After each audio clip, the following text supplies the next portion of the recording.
Hi guys, welcome to Q&A with Coach Rebecca. I am Rebecca Smith, the founder and director of Complete Performance Coaching, and I am excited today to talk to figure skaters. Now, of course, if you're not a figure skater, don't worry. I'm basically going to be talking about inconsistency and what causes it, and specifically about that pesky double axel. That's something I hear a lot about. And so I've got a couple of questions from members of the Perform Happy community that I will address today. And if anyone has questions on live, I'm always live on Facebook Tuesdays at 4:30 on the Complete Performance Coaching page. So feel free to chime in and let me know if you have questions that we can get to live. Otherwise, let's dig in. So here's the question that came through from one of the members. She says, my daughter's struggling with staying consistent with her double axel, a jump she's had consistent for 2 years now. Last Wednesday, that jump was amazing and she was banging them out like nothing. And now it's been an entire week and she hasn't landed a single one. Any immediate words of wisdom I can offer her? I'd love for her to remain confident and not get discouraged, especially heading into this Friday's competition. Okay, so first off, I'll say right before competition, less is usually more. It's not a time that you want to be sneaking in new techniques or new strategies. Of course, I had a question that came through that was similar right before. And so I had all these here's how you're going to do it over time. And here's how you're going to make sure you stay consistent, which I will go into in a minute. But if you have a competition on Friday, you're better off to not throw a whole lot of extra stuff into the mix, because a lot of the times this inconsistency is caused by overthinking. So if we're giving her more to think about, is probably not going to be super helpful. So what I would say is the best thing you can do is talk her through the reality of the situation. Instead of, trying to get her to relax or be confident or whatever, just say, hey, okay, if you don't land it in competition, how are you going to deal with that? And let her know, Mom, that you're going to love her no matter what, because she's going to go out there and try her best. And even if she wipes out, she's going to get up, shake it off, finish her program strong, and learn something from it. So that's what, no matter what happens at competition, it's a learning experience. So she's learning things to make her more confident in the future. If looking back, she can find some clues as to why it happened, that would be very helpful. So today is Tuesday. She's got 3 days. Talk her through, hey, what if this is just an off week and it doesn't happen? We're going to go to ice cream. We're going to celebrate. We're going to be so proud of you. Don't worry about it. Your coaches might be a little miffed. They will get over it. By Wednesday of next week, no one will ever remember it happened. Kind of talk her through the worst case scenario. And often that can take enough pressure off that she won't feel like she has to be perfect, which is probably what's causing the problem. So that's the immediate answer. Then I'm going to go into next how to get things happening consistently. So, and here's another question I wanted to address that came through from another figure skater, a figure skating mom. My daughter has had a lot of success competitively, has tremendous potential, but is struggling with a mental block on a particular jump, the double axel. She's physically able to do the jump, but mental blocks prevent her from taking off a high percentage of the time, so she's struggling to get the jump consistent. Okay, so we've got one struggling on the landing and one struggling with takeoff. And, I've heard a lot of skaters who start popping their jumps for various reasons. And both of these issues come from the same problem. Okay, so what's happening here that's causing this well-learned skill from a high-level skater is that they're starting to get physically tense in a way that they weren't before. So they were skating free, they were doing it basically just under the conscious radar. They don't have to think about it. They just think double axel and off goes the double axel, and then they land it and they go about their business. They don't have to think. And once you've gotten to that high level in any sport, you don't actually want to be thinking, because those thoughts take too long. You've only got a couple of seconds before the skill's over, so you don't have time to be thinking things like, oh, pull in and don't do that and get off. You don't have time to be thinking that. That's all stuff you drill beforehand, and then you just go. And so then when it stops working, that's why these high level athletes are like, oh, wait, why is it not working? They start to overthink. They start to tense up. They don't trust themselves. They start to doubt themselves. and they have a hard time relaxing until they can make it again. And so what's going on that creates that tension is that the brain is detecting a threat to safety. Now, this could be physical safety, fear of falling. It could be emotional safety, fear of disappointing people, fear of being upset, fear of frustration, fear of other people watching them when they make a mistake. That's a huge one. I would say the majority of my clients I've worked with around popping specifically, they're worried about other people watching them or what they're thinking or what, who they're going to let down if they make a mistake, which is so ironic because then they make a lot more mistakes because they're so worried about making mistakes in front of people, or it might be, any kind of threat that the brain goes, ooh, this is dangerous. I'm going to let somebody down in a big way, or I'm going to get hurt, or there's too much unknown, or, some kind of threat pops up. And the main causes for those are these, fears of what people are thinking. Even though you can't read minds, I don't know, I can't. I like to think I can. And this was pointed out to me years ago that I was always like, well, she thinks this and she's worried about that. And they think I this and they think I that. Well, you know what, guys? Secret, here's a secret. People don't care that much. People don't actually pay that much attention to you. They don't actually care what you're doing that much because they're all wrapped up in their own selves, just like we are. If I'm like, oh my gosh, what does she think? Well, she's probably thinking about herself. Like I'm thinking about myself. That's for any of you who are like 12, 13, 14 out there, you probably feel like everybody's thinking about you and everybody's talking about you all day, every day. And the good news is they are not, because they are just as worried about how they're looking and seeming. So if you can let that go, and even better, get to the point of ultimate confidence, which is not just, I feel like I can do it. It's, I don't care what they think. I am myself. I'm good enough. Let's go. If I wipe out, I will get up. If I land it, that will be awesome. If they don't like me, that is their loss. That's the point where if you can get to that, then this no longer becomes an issue and you can be free. Okay. Another main cause of that tension is, like I mentioned, that fear of disappointing other people. And this is another one to kind of get real on. Will your parents be disappointed in you if you make a mistake?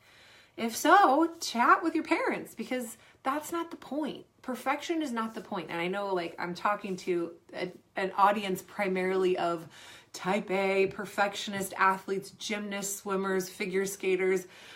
These are people who mistakes are not an option. You go out and you want to be perfect. But guess what?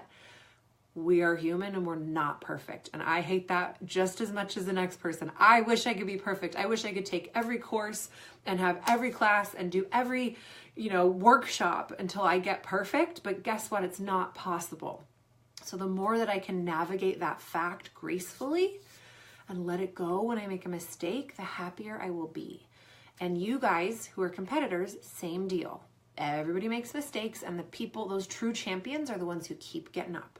And keep getting up and keep getting up, okay?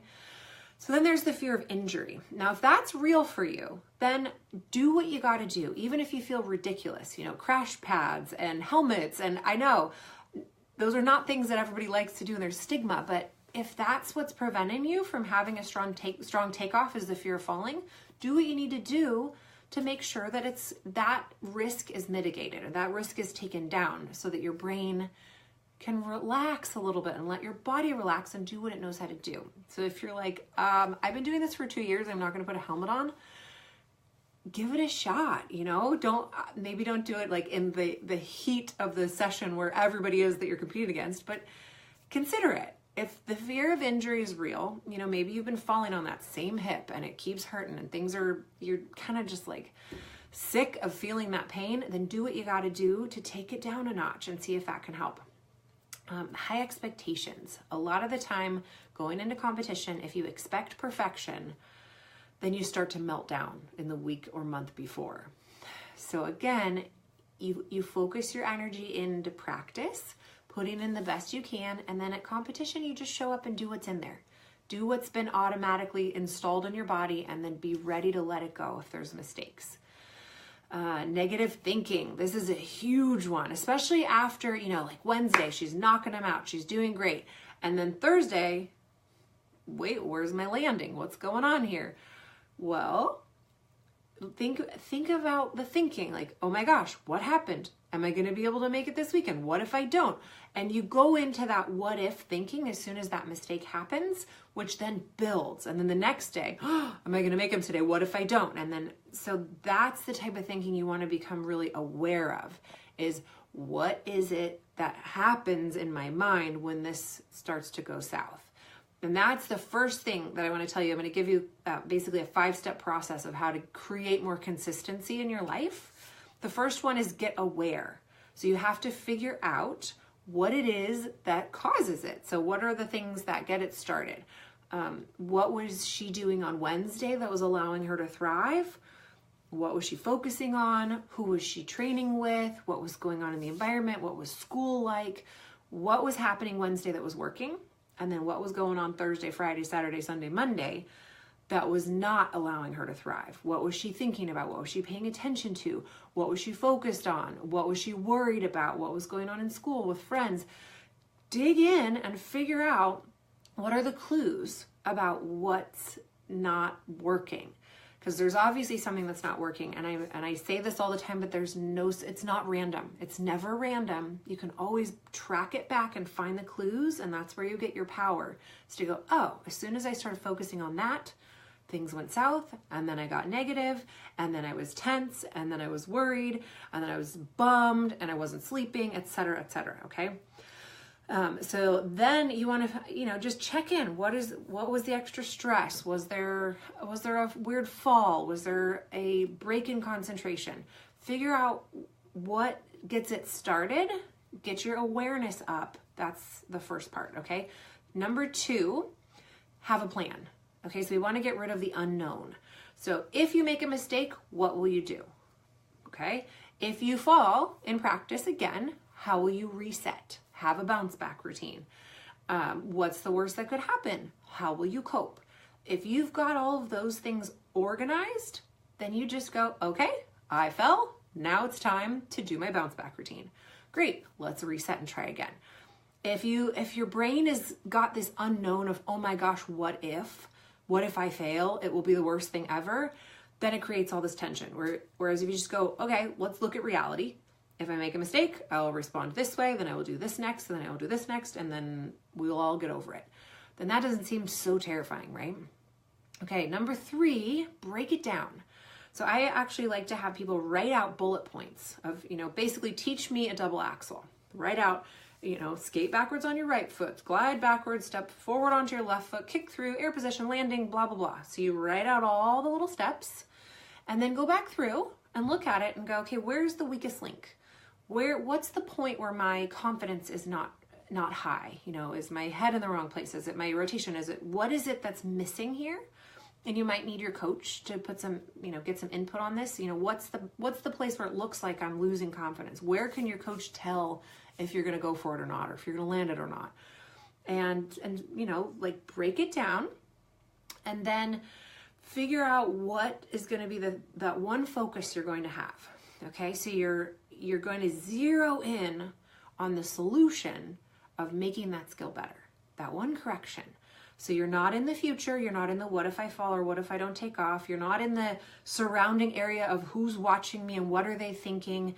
You're just in whatever it is, that edge or that position or that axis. You are just doing the one thing and you focus all your attention on that one moment and that one correction. And that can pull you in and get you so that you're not overthinking, you're just doing one thing, okay? And then you get that thing sorted out and you pick the next one. And if there's a couple of the kinks that need to get worked out, you just take them one at a time, focus in, stay present, stay calm. Breathing is wonderful. And then also something that goes hand in hand with this is imagery. So that's the next one. That's number 4, is use your little bullet pointed list and add confidence to it, and then start seeing it in your mind. So you see yourself doing every detail of the skill perfectly, feeling confident, feeling free, feeling like Wednesday in your mind. Boom, hitting them, landing them, solid, smiling, coach is happy, everybody's happy, people are cheering, or nobody's watching, or whatever works best for you. but you just keep landing them in your mind. Breathing, getting into that confident place that you know you need to be in over and over in your mind, which will remind you that you've actually done them over and over, and it'll get your brain to go, oh yeah, we don't have to think so much. And I kind of look at it like studying. You're basically thinking so much about this skill that when it comes time to actually do it, you're like, I don't have to think about all the pieces. I just can go.